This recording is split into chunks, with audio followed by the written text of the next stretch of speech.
not used to doing this on my phone. We had gotten fancy for a while there, and I had lost track of how to do this all.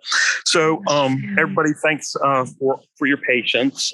We are coming at you live, which has presented some technical issues from the Greensboro Coliseum complex. This is the NCNLA. We know we have you see this. Where is it? These two buttons. Comes from the Greensboro Coliseum complex.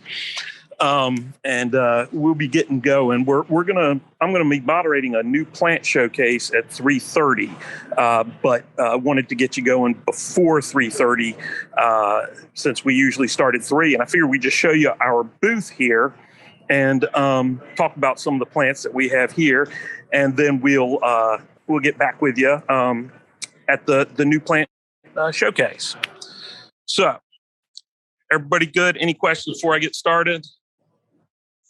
All right. Yep, we can hear you pretty good, Mark. All right. Y'all can hear me okay? Yep.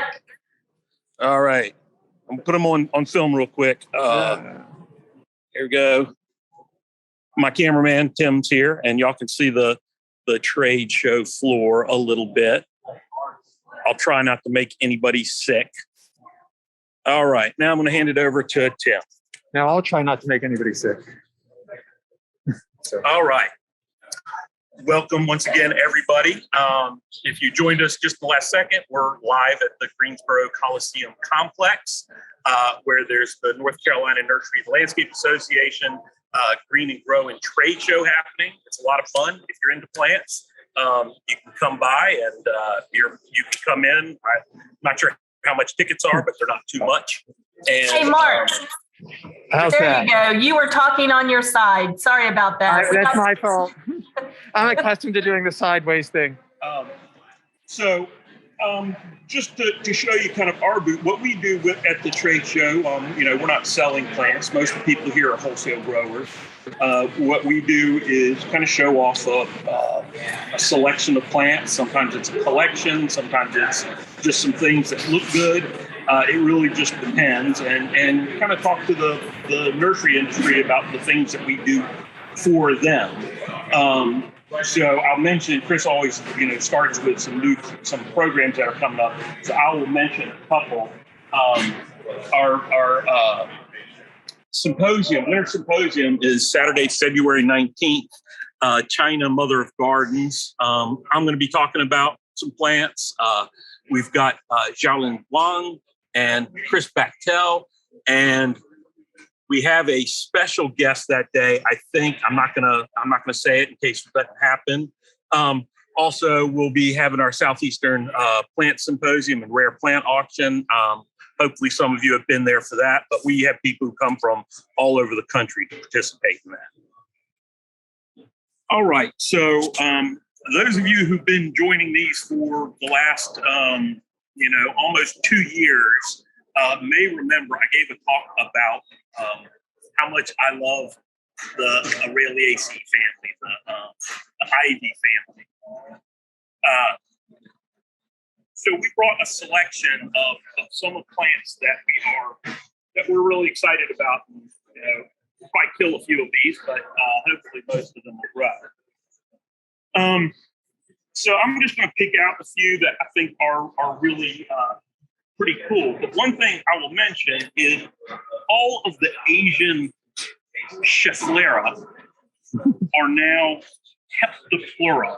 The taxonomists have separated them out. So if I say Peptoplurum, you can just substitute that for Schefflera. There are still Schefflera, but I think there may be New World, and all the Asian ones are Old World. I can't remember. This is an extremely rare one in the U.S. Schefflera Botneria, Peptoplurum Botneria. When it's growing really vigorously outdoors, these narrow leaflets can get exceptionally long. The parent plant of this particular one, each of these leaflets on these palmately compound leaves was about maybe 18 inches long. Really beautiful and graceful plant in the landscape. We don't know hardiness on this one. It's probably not terribly hardy. Hasn't flowered for us yet, but we've done some cuttings of it already, and there are more cuttings to be had on this all over. So after the show, we are going to be chopping this up and getting it out to growers, and hopefully it'll be available before too long. We got this plant in maybe 2017. Let's see, it should be on there. 2018 from our friends at Tregain in Cornwall, UK. They propagated this from one of their plants that they had wild collected.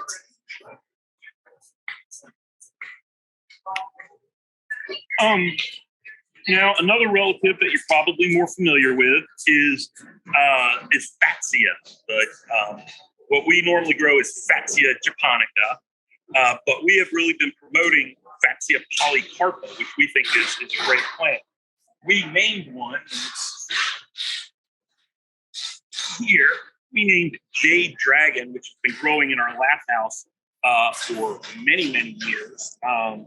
We collected this one in 2009. It's been a great plant. So we've got some flowers ripening flowers and ripening fruit on it. Typically, they go on Fatsia and Azaleas, they get black very quickly. These stay white, almost like doll's eyes, for quite a while.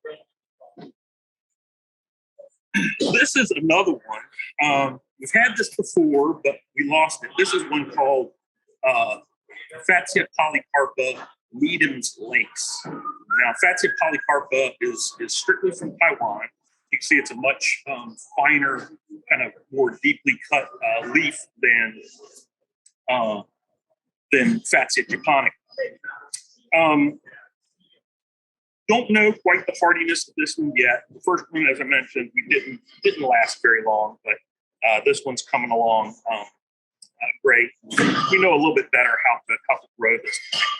This is another one that the parent plant came from Cornwall region.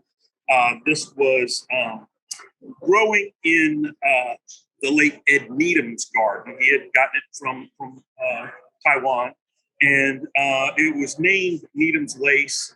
I'm not sure if it was by him or who, but we got it from our friend Sean Hogan at Sistus Nursery, and sometimes he lists this for sale, so it's a good place to try and get it. The thing that we really like about Fatsia Polycarpa, other than that great foliage, and you got to come see the one in the lath house, it's incredible. But it grows much, much quicker than Fatsia japonica. It grows at 4 or 5 times the rate of Fatsia japonica. And the Japanese Fatsia, if you've ever grown it, it is very slow to really get going. So we're really hoping to get some cross-pollination between our Jade Dragon and Fatsia japonica. Hasn't happened yet. We may have to go in there and actually do some hand crossing on it. But we'd love to get thicker texture of Fatsia japonica into this with the cut leaves, faster growth, so we kind of get the best of all worlds, and probably a little bit more hardiness from Fatsia japonica. And y'all yell out if you have questions, and I will stop. A little behind the scenes for Chris. We can't see a clock, so keep me on track. I've got to get up be up by 3:30. So for the new plant showcase, so I need to get there a few minutes. Okay. Another very good genus in this Azaleas is Brassiopsis. Brassiopsis, see, this is one of the ways the leaves can grow. They don't always grow this way. There's another genus and related called Trevsia, which can do the same thing. Now, Brassiopsis can have entire leaves. They can have palmately lobed leaves, which technically this is, since they're all connected at the base, and it can have palmately compound. Talk about this one in a second, but this is another Brassiopsis, and this has true palmately compound leaves. So this is Brassiopsis Mitus. This was collected in, I think this was a Scott McMahon. Oh no, this one came from, we got from Europe, I believe. But Brassiopsis Mitus is a Asian plant, grows in South China, Vietnam area. One thing about Brassiopsis is they always have, as the florists say, armed stems, which means they have prickles all up and down the stem. If you know our native Aurelia, which is another Aureliaceae, obviously, you can see that there's armed stems and often armed petioles, sometimes leaves. This one, the leaves aren't spiny, but there are some spines on the petioles as it's becoming more and more mature. You know, most of these are not terribly showy in flower. If you've seen Fatsia or ivy bloom, they can be nice. You have clusters of little white flowers followed by usually black fruits. And some, there are red fruits, some, especially some of the Aurelia, true Aurelias. But no matter what, the texture they give in the garden is just as cool as can be. Brassiopsis probably are not going to prove to be terribly hardy for us. Probably better zone 8. But we're going to grow these up, get them to be a pretty good size, plant them out somewhere protected, and see how they do. I've got some Brassiopsis at my home garden that have survived a couple of winters now. Now, we haven't had a really cold winter yet. We've been more zone 9, zone 8 for the last couple of winters. But they have survived under high shade in a woodland garden and are looking pretty good. So fingers crossed.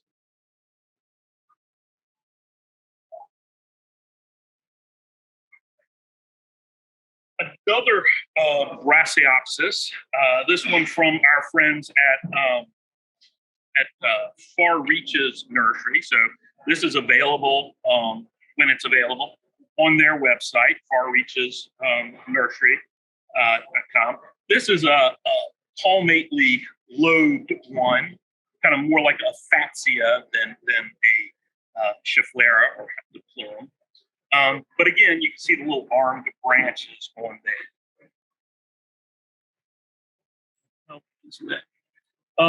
Again, this is a group that I'm just getting to know, the Brassiopsis. So I can't tell a whole lot about it. Let's see if they see here. They say at Far Reaches that this thing will have huge leaves to nearly 30 inches across, which would be pretty darn cool, and big sprays of white snowball flower clusters. Now, many of the Aureliaceae have white flowers in round clusters. Not too many of them are, I would call, snowball-like. They're not quite as showy as like a snowball viburnum.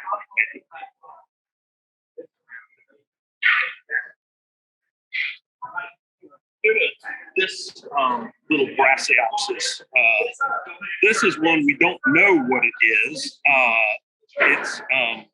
It was collected in Vietnam by Scott McMahon near Quang Ba, if I remember correctly. You see, this is one that is palmately compound, so its leaflets are divided all the way to the base. It's not old enough to really start showing all those prickles on the stems and the petioles. If I run my fingers on there, I can feel them. But people are getting really excited about a lot of the potential for these. This is another one that's been outside for many years, 4 or 5 years in Gainesville, Georgia, so north of Atlanta, a little bit higher elevation. So it may actually prove to be have some good hardiness to it. We hope. Now, couple that we know we're going to struggle with. This is Peptoplurum or Schefflera Macrophylla. Now, this is a young plant of it.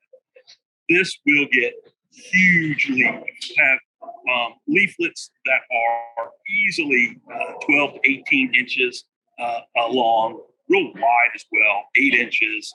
Often has kind of that nice purpley cast to the petioles and the mid veins on there. But it gets to be really big. Now, it is not hardy. It is not going to survive Zone 7. We know that. So, maybe we'll grow this as a house plant, put it in our McSwain Center and our visitor center, grow it. But it is a really cool thing. And we'll be propagating this as it gets larger and sending it on to other botanical gardens that are a little farther south and may work with it a little better. Now, on the other end of the spectrum is a plant that, while we didn't wild collect this plant, we have collected it before.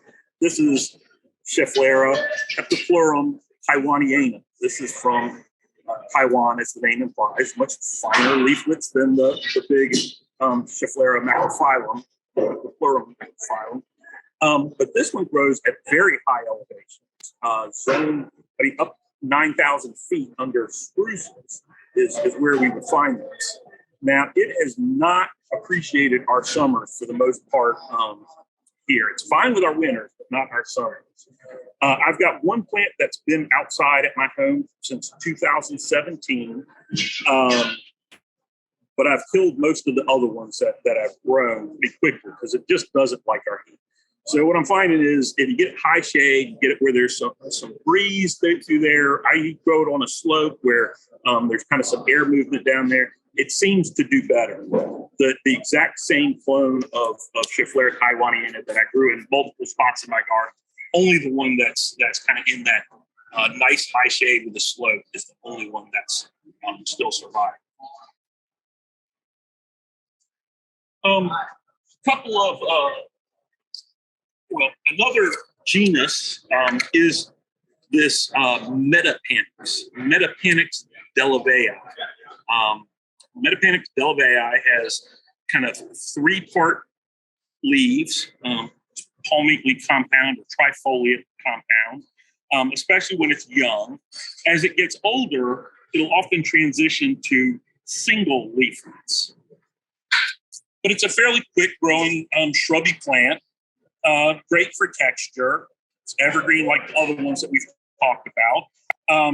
It's a neat plant. Now, there's a broader leaf one called Metapanics Davidii. So Delavea and Pierre David are the two parents, two people they're named after, European plant explorers.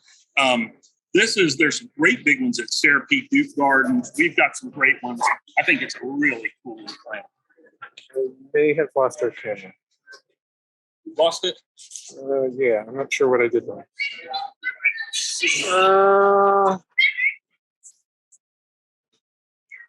We still there for you guys? We're still there. Yeah, we can hear you. We can hear you. Just can't see you. Okay, somehow the video got stopped. I shifted. You're good. There we go. Good again. Okay.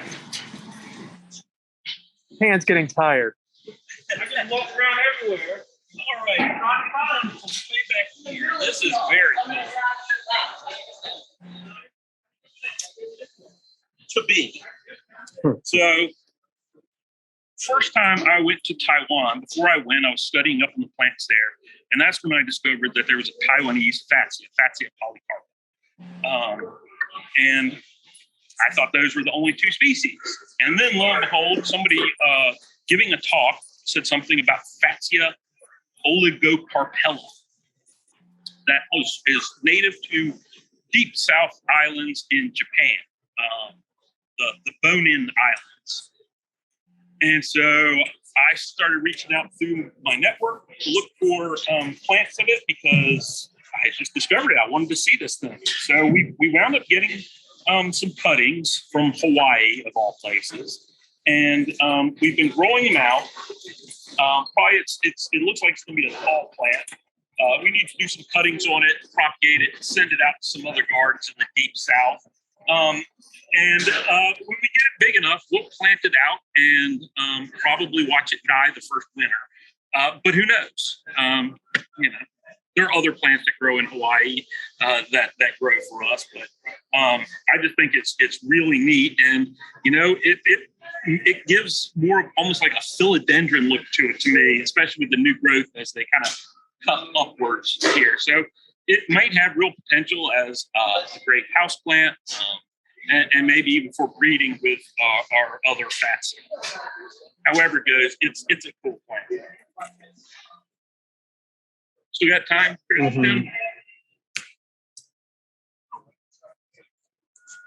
It's about, we have 5 minutes probably before we should walk over. It's about 21 after. All right, I'll talk about it.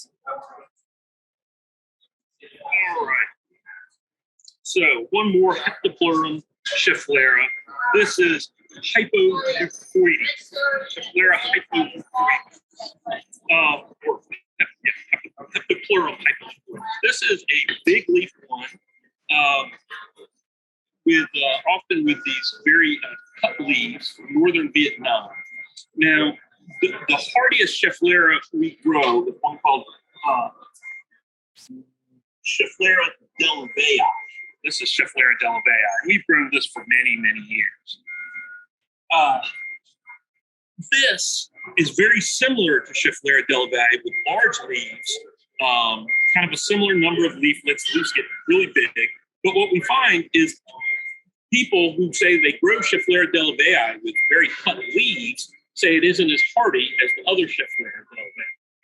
Makes me wonder if what they're growing is actually Schefflera Botneria, because this looks much more similar to what I've seen in mature plants of Schefflera Botneria.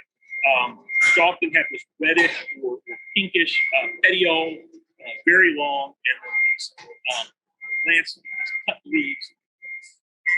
So, very cool stuff. They are a bit new to us. So we are still just trying to figure out the best growing conditions for them. Other than the Fatsia Polycarpa and Schefflera Del Vega, a lot of these, and the Metapanics, a lot of these we're still, on the fence about how hardy they're going to be and whether we can find some hardier clones of them for wild collections. So it's still going to be a fun way to play with this, and hopefully we'll find some great plants and get them out to everybody pretty soon. Soon in plant breeding is years and years. All right, everybody, I will be back. I am going to go. I'm going to be moderating a new plant showcase. Chris Glenn is going to take over now. He will be filming that for y'all. So hopefully he's got the setup all good. But we're going to sign off from here. Chris will talk to you. He may talk about some upcoming programs or may just juggle for you or show you an empty podium while they're waiting for me. But I will be back in just a minute. Welcome, everybody, to NCNLA's new plant showcase. Really excited to have this group out here today. We've got some great plants. And I'll tell you right now, if you have new plants that you would like to showcase next year, get in touch with the folks at NCNLA, and they will hopefully be able to add you, because I'd like to see, a whole bunch of us out here, because there's a lot of great things that are out. I'm Mark Weathington. I'm with the J.C. Ralston Arboretum. Hopefully most of you have been to the Arboretum, have seen what we do. Come by our booth and say hello if you can, and talk to us about what we can do for you. The Arboretum and NC State University is there to support the green industry. And so what we need to know is, what are the problems y'all need solved? A lot of that is new plants, getting new plants to market. That's what I'm always asked when I give talks to the industry is what's new, what's coming down the pike, what's happening. So that's what we're going to be talking about today is what's new from some growers. So first up, we have Jane Beggs Joel. Jane Beggs Joels, who's has been a longtime email buddy of mine, but it's nice to actually meet her in person here and see what she's going to be talking about. So I'm going to pass this on. You can clip that on and stick that in the pocket. Surprise! She was going to make me go. So our main contact for this was held up with something else. So we're all a little bit behind.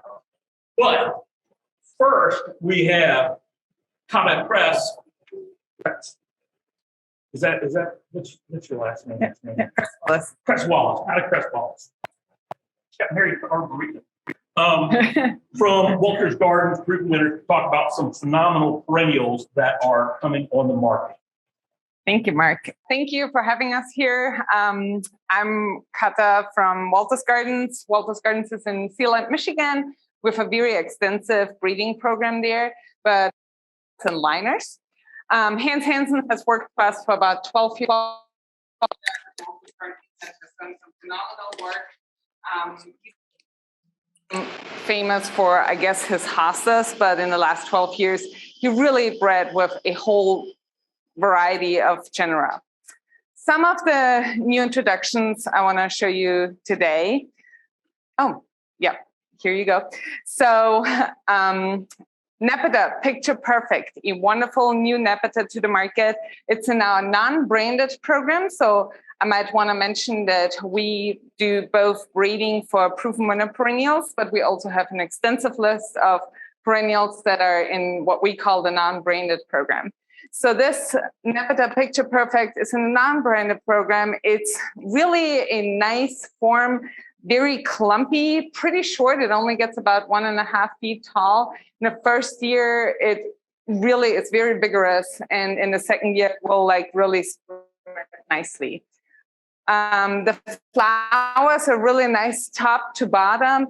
For some of you that might have grown the Proven Winner Cat's Meow, it's very similar in habit. I would say it's a little shorter.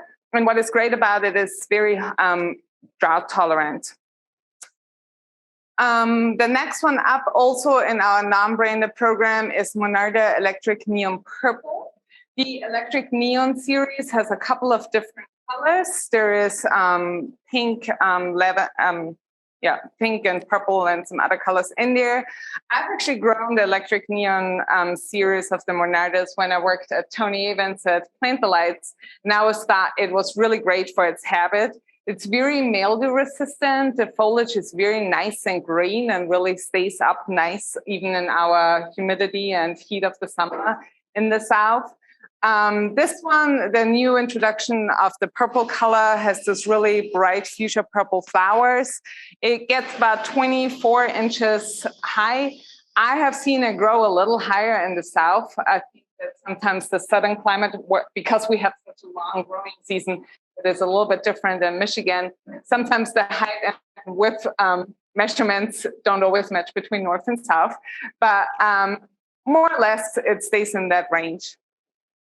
Here's a nice shot from the gardens at Walter's Gardens. One of the plants that is the perennial plant of the year for 2022 for the Proven Winner program is Dianthus Painted-on Magenta. Dianthus was really not a plant that was very easy to grow always in the South. I think we all know if you put a Dianthus in the front of the board and the sprinklers go off every day, it lasts about 1 or 2 years and not much longer. This one is very heat tolerant and very tolerant to our humidity as well. Has very nice bluish foliage and really blooms way longer than any Dianthus. This is at Bell Nursery. We transplanted this from a 72 in about October, and this picture was taken in March. So it's a very vigorous plant, very easy to plant and then have a retail ready plant very easily. This is a shot that we took in October at the Metrolina Trial Gardens. Metrolina does a very great job at trialing plants where they are very fair to all, competitors alike. And so this really shows you the foliage still looks good. You still have a little bit of color, of course, not what you expect from a Dianthus, what it would look like in March or April. One of my top favorites, probably as a new introduction for this year, is Amsonia string theory. Amsonia string theory is a hybrid that has in his parentage the typical Amsonia hybridae that we all love, and then also some ciliata in it. Ciliata is more a species that you find in Georgia and down south. Therefore, it makes the plant a little shorter than the normal Amsonia hybridae. You have those wonderful blooms very early on in spring and still get that amazing fall color that most of the designers desire for the designs. This is another shot in our garden. So I'll have a little, whoever is here tomorrow at the trade show, stop by our booth. We're in 1006. And it just shows you that it's a fantastic plant. You can have it very early on from bare root, and you'll have a flower very early on already if you have a retail garden center or for your garden design. Another new introduction in our summerific lineup of hibiscus is Edge of Night. Typically, hibiscus can grow very tall and use up a lot of garden space. This is our first introduction that really is a lot shorter than most of hibiscus. This only gets about 3.5 feet tall, still pretty nice width of like 4.5 feet, but really great for garden spaces that, are a little bit more small. It has those beautiful bubble gum pink flowers. And one of the breeding goals of Hans Hansen is with the flowers that the petals really overlap. So it holds up the flower much nicer. A lot of times hibiscus, as soon as the flower kind of is done, it falls together. Those new varieties really hold up nicely because those petals are overlapping. Really beautiful dark foliage. It's probably the darkest in our whole lineup. And this is a really nice kind of like hibiscus hedge they planted up in Michigan. Wonderful new introduction to the summerific plants.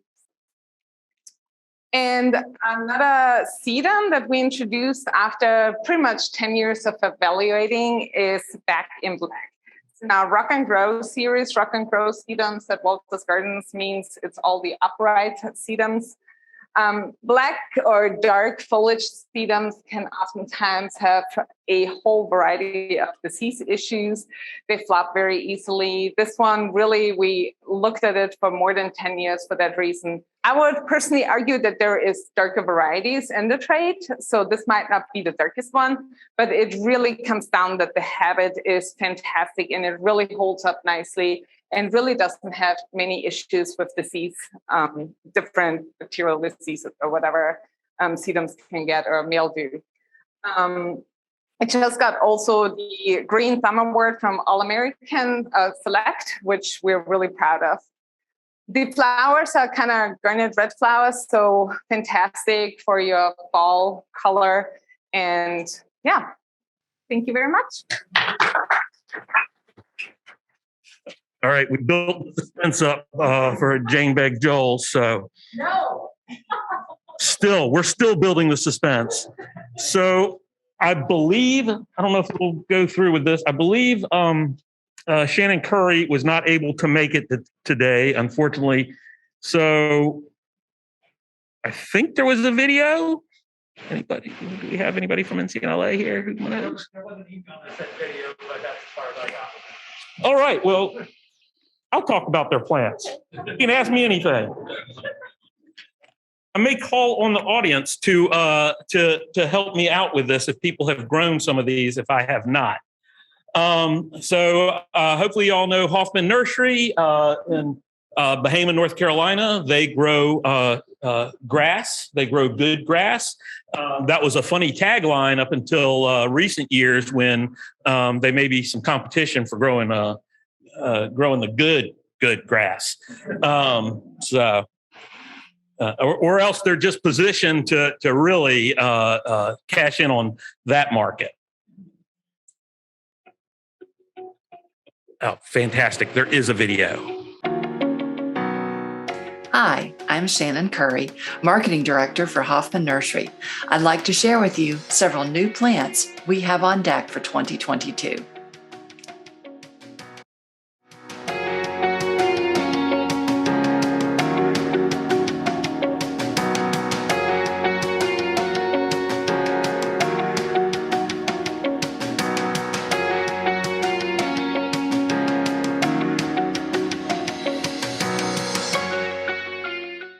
Sedges continue to grow in popularity, and we're thrilled to offer two fantastic selections. Carrick's Feather Falls and Carrick's Ribbon Falls are fast, strong-growing sedges with increased heat and sun tolerance. They've been in the U.S. trade for a few years, but with limited availability. Our customers have been clamoring for them, and that's why we're excited to bring them to you this year.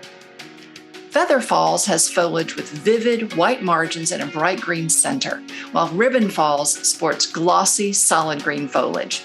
Both have an arching habit that spreads outward from a dense, full crown. Both sedges are clumpers, with mature plants reaching several feet across. They make a fantastic, easy care ground cover and are a smart, fresh alternative to Liriope. These sedges also fit well in mixed plantings, especially in those tricky part sun or part shade beds. Feather Falls adds a bright pop of color, while Ribbon Falls' rich green foliage complements other brighter perennials and shrubs. Pop it into showy combos to magnify their effects and provide a place to rest the eye. And both sedges look fantastic in a container. Their full arching habits add style and refinement to any container planting. They're a quick finish in container production. Get a retail-ready gallon in 8 weeks from a 72. Feather Falls and Ribbon Falls are evergreen where they are hardy. They've been reported to be hardy up to zone 5 and to take full sun. But until we have more experience with them in the landscape, we'll list them for zone 6 to 9 and for part sun to part shade. With their style, vigor, and good looks, these new sedges are a smart addition to any grass program.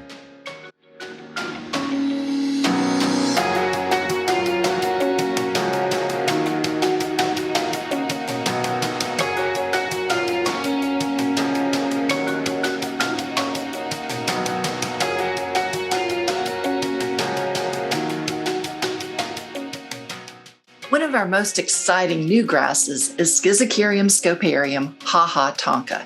It's a selection of little bluestem from the Pete Outoff collection and is a collaboration between Pete Outoff and renowned plantsman Cassian Schmidt. Schmidt collected seed on a botanizing trip to Ha-Ha Tonka State Park in south central Missouri. Back home in Germany, he sowed the seed and began crossing the offspring. He and Outoff made selections over time, and this cultivar was the result. Ha-Ha Tonka is pure little bluestem magic. Dense, fine hairs on the leaves softly catch the light and create a halo effect. It glows like no other grass we know.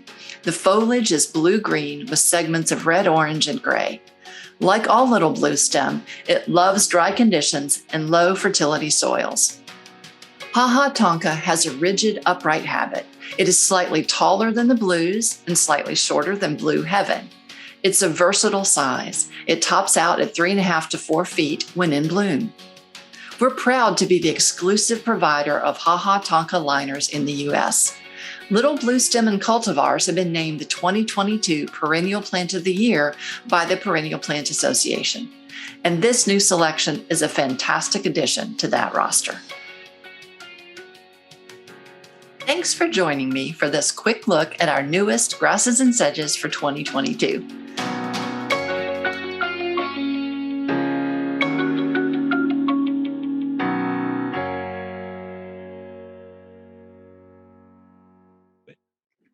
All right, we got it. This is what y'all have been waiting for. That's right. That's right. This was all on purpose. So finally, we have Jane Begg Joles. from Spring Meadow Nurseries and working with proven winners to talk about some of the great plants they have coming up. All right. It's great to finally be with you. So I'm going to start off here with explaining that we do the liners for flowering shrubs. So I have some plants that are going to be new to retailers, landscapers, and then I'm going to have some plants that are new, meaning the first liners are going out to growers this spring. So just a warning, if you are a retailer or a homeowner or a landscaper, the new plants, I'm teasing you because you're not going to be able to get those for at least another year or so. But I'm going to start out with a plant that you can get this year, and that is Limelight Prime. So I'm sure everybody in this room is familiar with Limelight Hydrangea. So this is a Limelight like 3.0.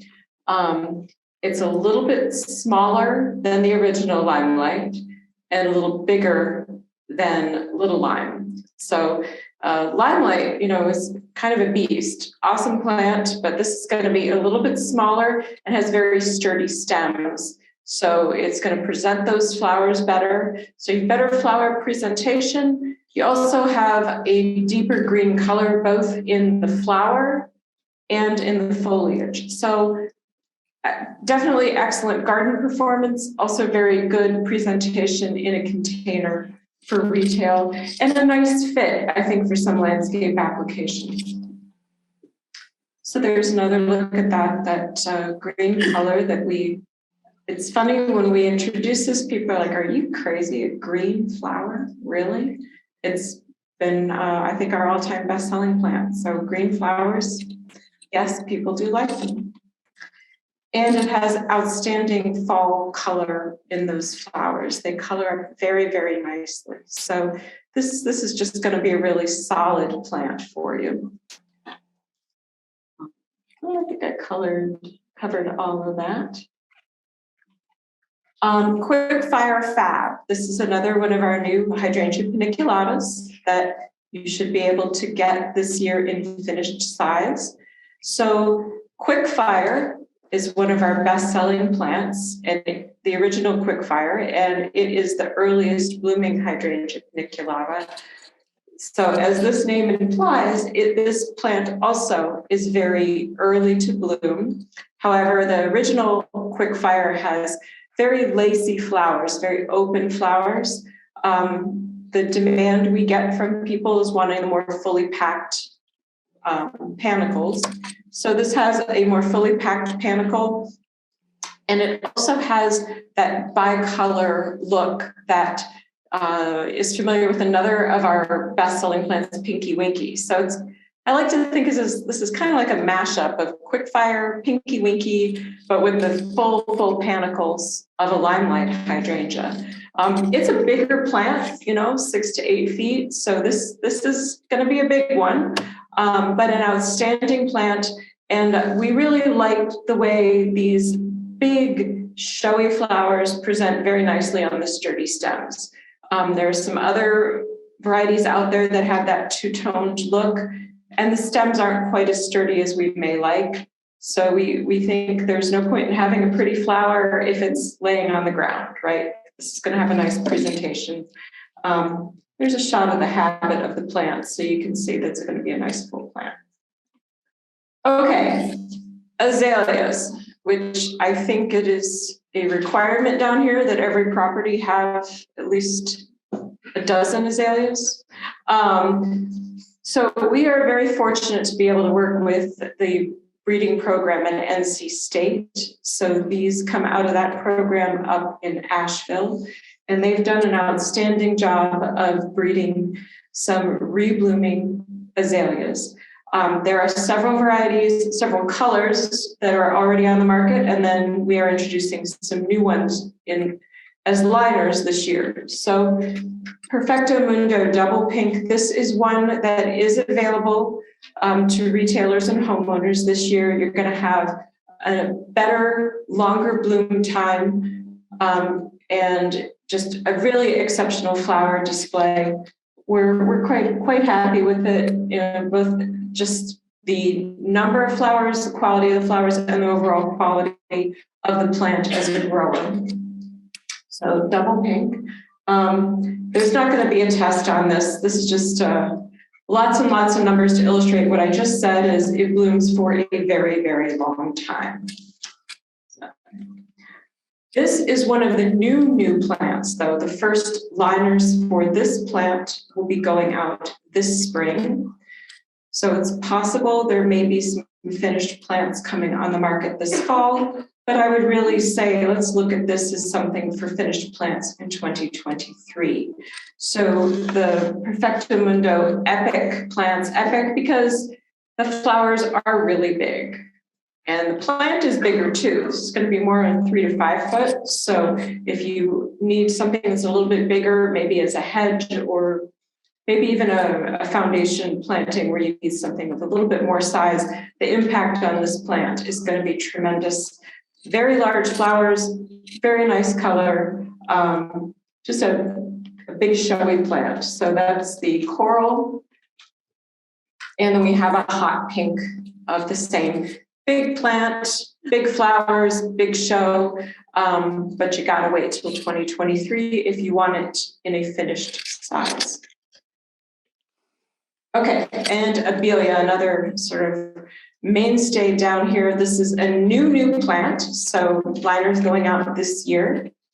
It's a variegated plant and nice, stable, variegated foliage, long bloom time, nice compact habit. This actually comes to us from our friends at Minier Nursery in France. They've introduced a lot of really great plants, including some of the show-off forsythia, if you're familiar with that. So they do a real nice job and just a real pretty plant. So this kind of compares it. Again, it's the stability. You know, anytime you have a variegated plant, you do have to watch for the stability of that variegation. So we're pleased with that.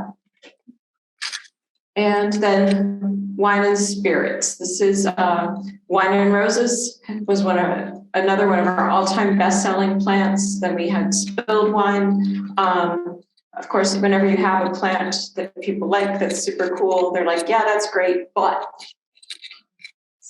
And one of the requests we had was that dark purple foliage with white flowers, but for it also to be a good production plant, a stronger grower than maybe some of the other options that are out there.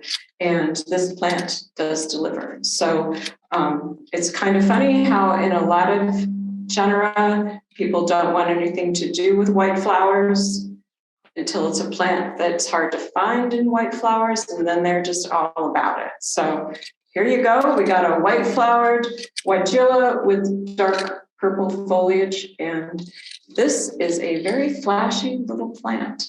And this is another one that the liners will be going out this year. Weigilla is fast growing, but all the same, I'm going to say let's look at this for 2023 in retail stores and in consumers' yards. So very happy to have that. You can see there, nice habit.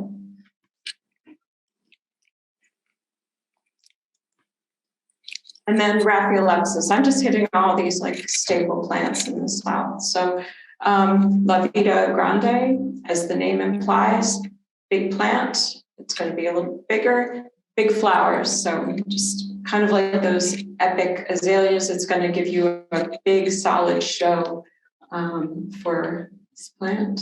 See, coloration, very nice.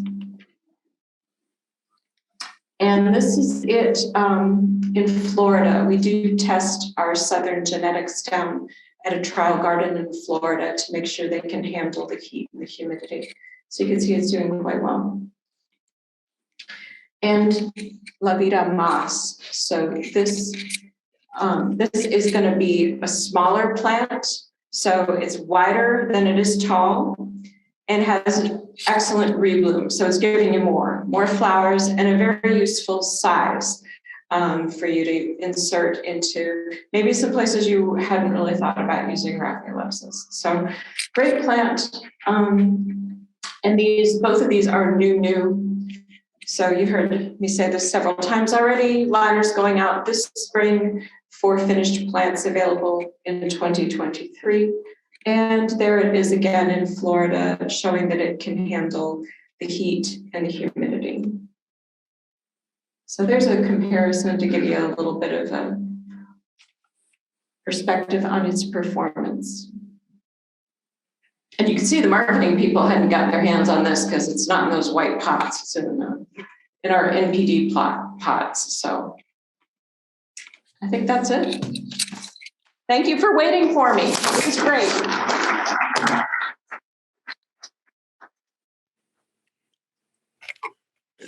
All right. Thank you all. And for speaking, thank you all for putting up with our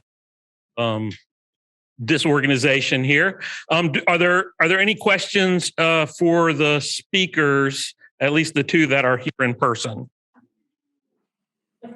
All right. Well, I encourage you to go by their booth. You have new material on the market, or you're to get in touch with NCNLA about being part of the new plant next year, because review out here. So thank you. I believe there's a reception on the train.